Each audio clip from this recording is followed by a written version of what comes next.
I feel like being a housewife versus an entrepreneur are very similar life experiences. And I know that sounds weird, but I want to go into that. How I make these, or some of these unfiltered videos, is I'll do a random word generator. And the word that came up was housewife. And I was like, how the hell am I going to get housewife in a title? So this is the idea that I came up with. And I actually do think I'm right on this. So just hear me out. Both parties, whether it's housewife, entrepreneur, I'm going to say business owner because I have a bit of a speech impediment. So it's hard for me to say entrepreneur a lot without like stuttering or slurring over my speech or whatever. So I'm going to say business person or business owner or something like that. We're going to change the word.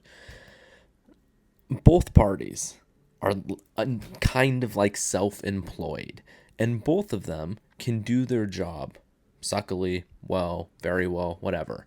The thought that I had was to be a decent housewife. You're like traditionally you're cooking the meals, you're cleaning up the house, you're doing like whatever chores need to be done, whatever.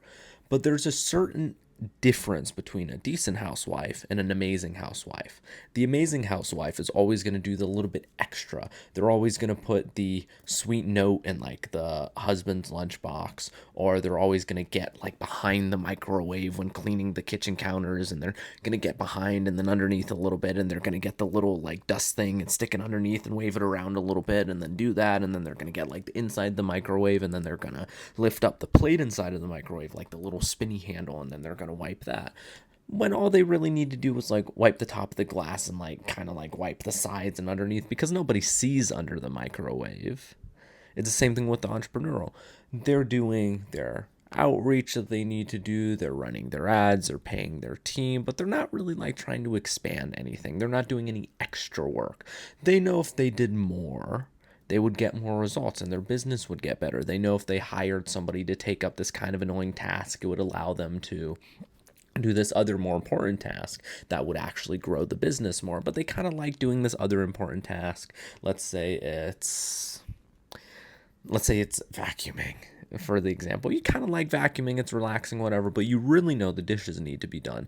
You can say you're being productive and you're doing things for the house because both have to get done anyway, so you're going to vacuum instead of doing dishes, but whatever. The business owner might be like, yeah, I don't really need to be the one who actually like takes the sales calls.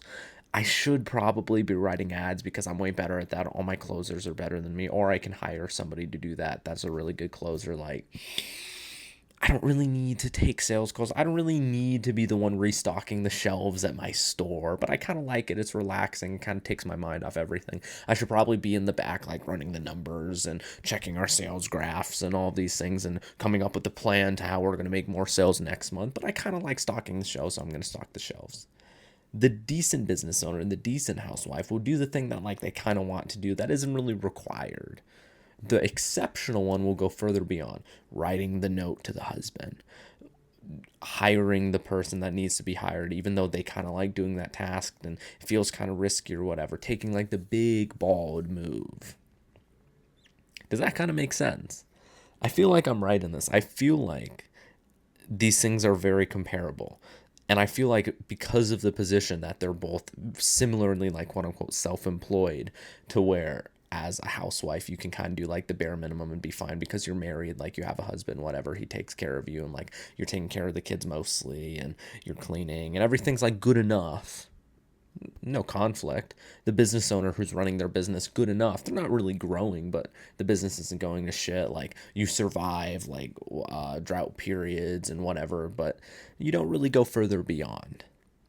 The difference between being a normal housewife and an exceptional housewife is very similar to being a good entrepreneurial or a good business owner and a decent business owner, going from decent to good. I think that makes sense. I'm going to end that here. My name's been Brandon. Keep doing the best, doing your best. Trust God. Signing off. Skadoosh.